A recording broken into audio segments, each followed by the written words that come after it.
है my self doctor Manpreet Singh. Next बात करते हैं अपन एक्शन पोटेंशियल की। What do mean by action potential in the neurons?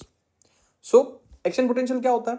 जब भी कोई स्टिमुलस आता है तो बॉडी के अंदर एक एक्शन पोटेंशियल जनरेट होता है, जिसकी वजह से जो सेल है वो क्या करती है, अपना जो सिग्नल है वो बाईपास करती है दूसरे न्यूरॉन्स को।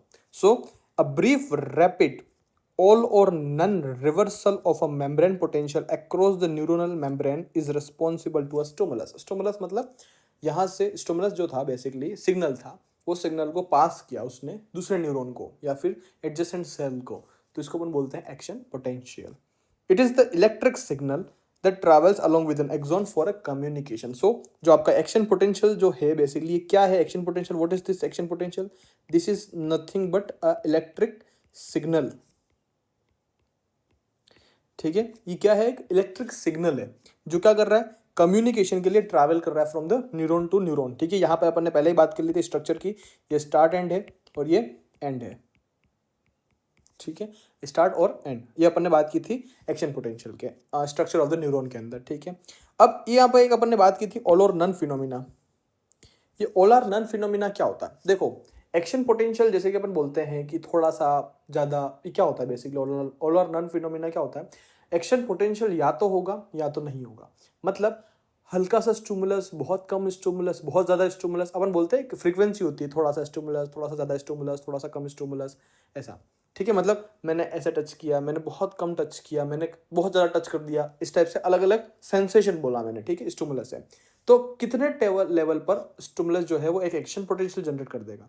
तो इसके लिए एक फॉर्मूला होता है ऑल आर नन फिनोमिना। मतलब जैसे थ्रेशोल्ड लिमिट पर लिमिट टच हुई, थ्रेशोल्ड लिमिट टच हुई, there is an action potential. ठीक है, या तो एक्शन पोटेंशियल होगा या तो नहीं होगा, इसको हम बोलते हैं all or none phenomena.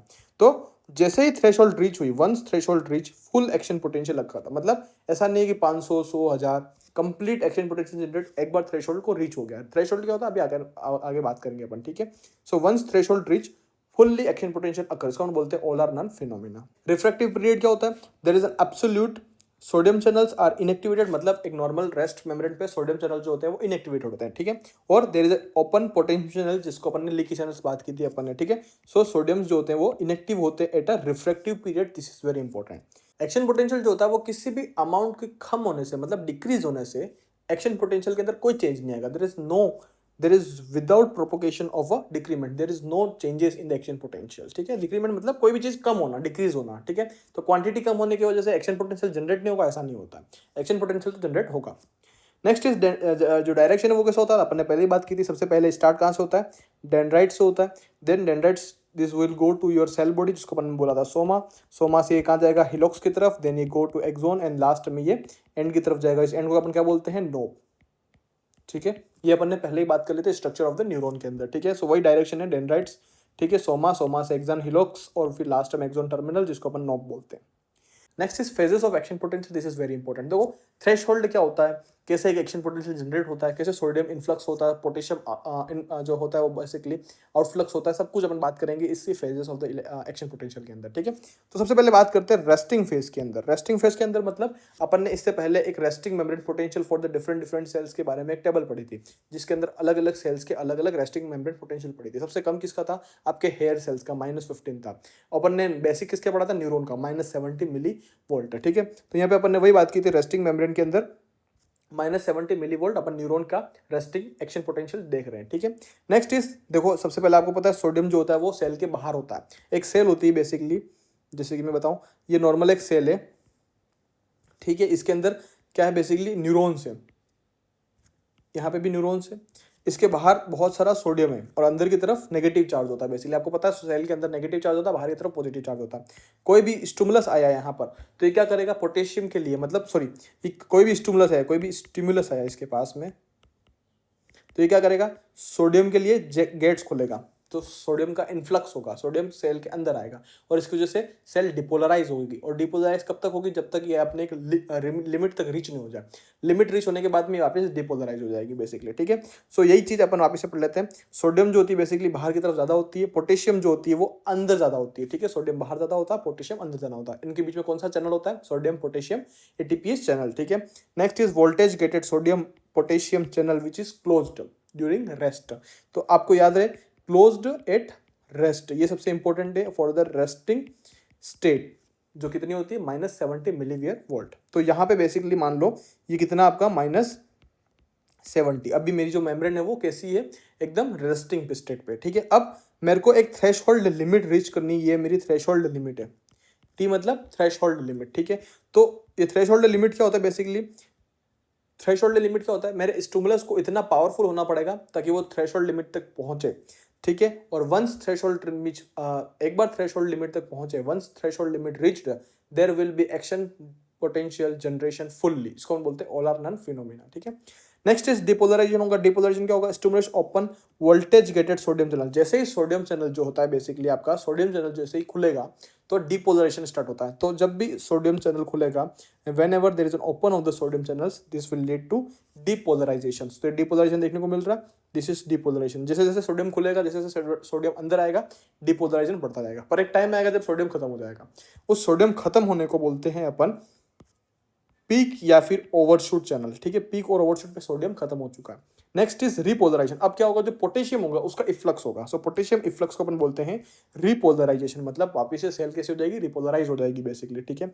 Next is hyperpolarization. ऐसी कंडीशन होती है जब पोटेशियम वैसे ही बहुत ज्यादा आपकी बॉडी के अंदर, ठीक है। तो अगर पोटेशियम ज्यादा इफ्लक्स होता है तो एक देयर इज एन स्टेट जिसको हम बोलते हैं हाइपर पोलराइजेशन, ठीक है। और अगर मेरे को इस कंडीशन पे एक्शन पोटेंशियल जनरेट करना होगा तो मुझे ज्यादा थ्रेशोल्ड रिक्वायर्ड चाहिएगा, बेसिकली मेरे को ज्यादा थ्रेशोल्ड चाहिएगा comparative to the normal. Basically मेरे को पहले यहाँ से, ये रेस्टिंग स्टेट है, यहाँ से यहाँ तक जाने के लिए एक पर्टिकुलर थ्रेशोल्ड चाहिए था।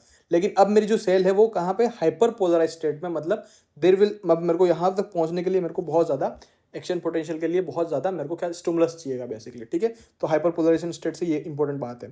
And next is return to the resting phase, जो कि वापस -70 मिली वोल्ट थी। तो बेसिकली एग्जाम्पल यहाँ पे ऐसा आता है कि वो पर्टिकुलरली पॉइंट पूछ लेंगे कि सेकंड के ऊपर क्या हो रहा है, फोर्थ के ऊपर क्या हो रहा है, थर्ड के ऊपर क्या हो रहा है, ठीक है, सिक्स्थ के ऊपर क्या हो रहा है, फिफ्थ के ऊपर क्या हो रहा है और फर्स्ट के ऊपर क्या हो रहा है।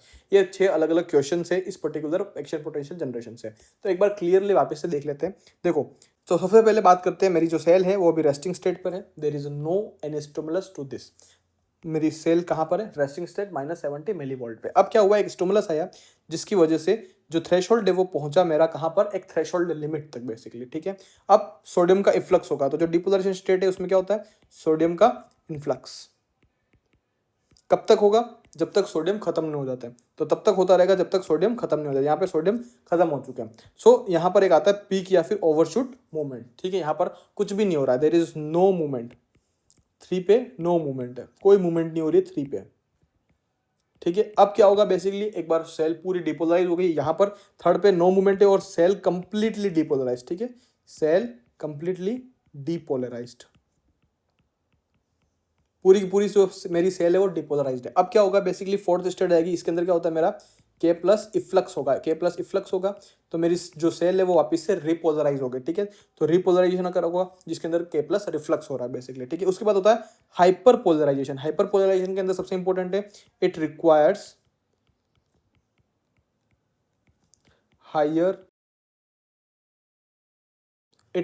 Higher stimulus.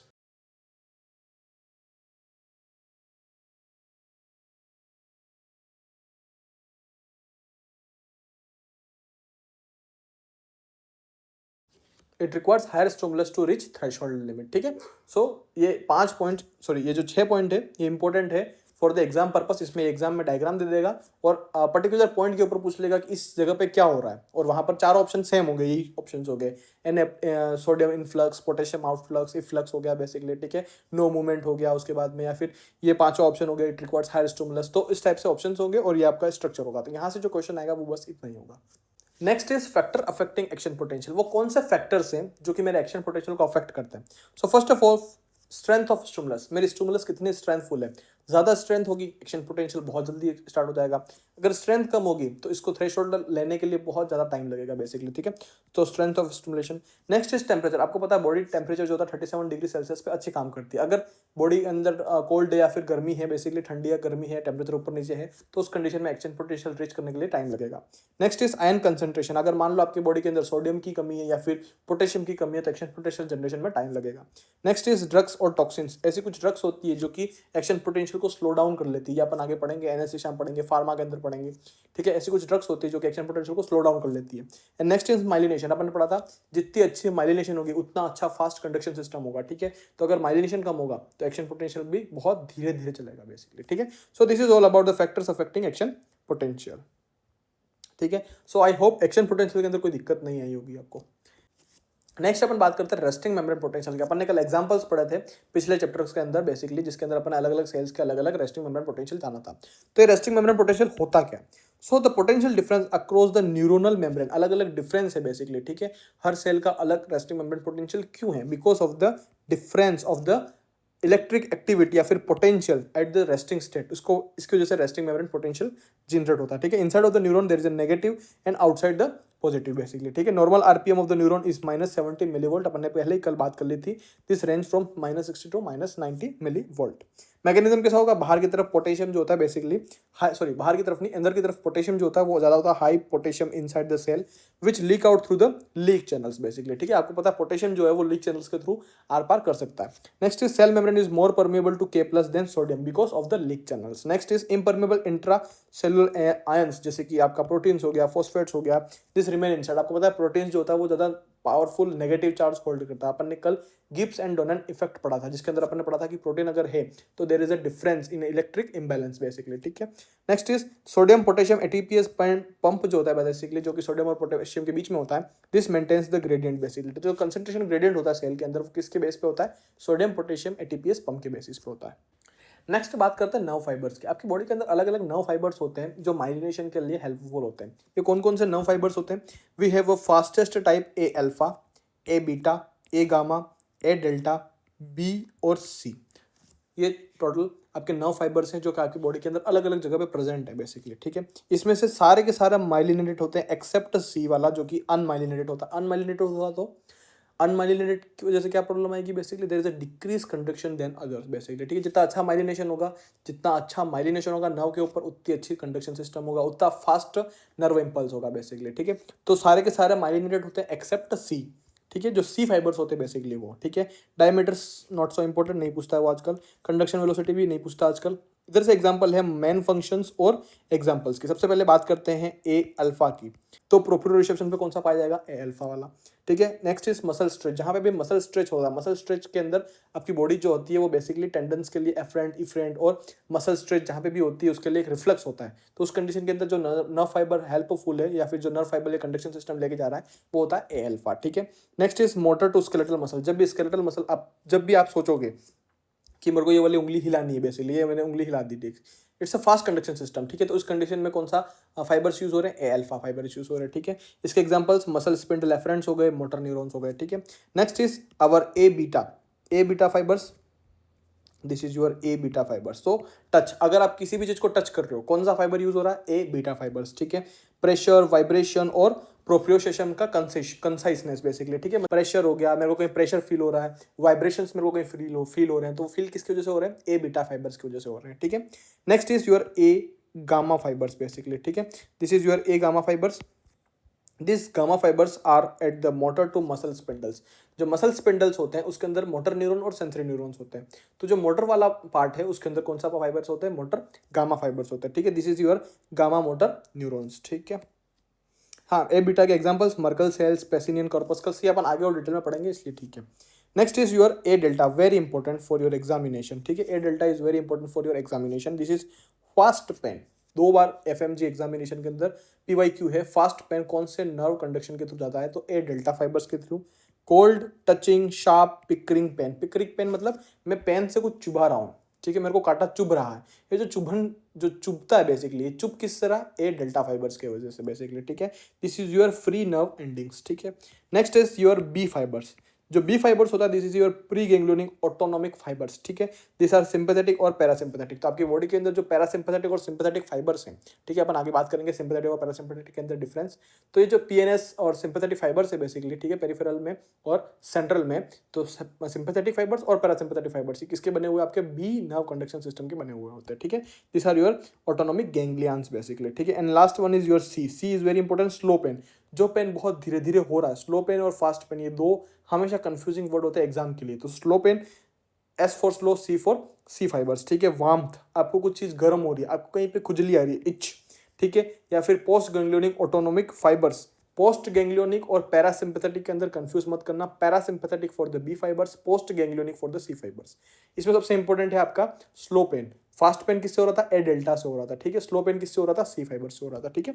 So this is your C fibres. Example are free nerve endings और ऑटोनोमिक इफेक्टर्स। तो this are all examples of your nerve fibres. इसमें सबसे इंपॉर्टेंट जो है, this is your A delta fibres for the fast pain, ठीक है। C fibres for the slow pain, और don't confuse in paraganglionic and parasympathetic fibres, ठीक है। दोनों अलग अलग होते हैं बेसिकली, ठीक है।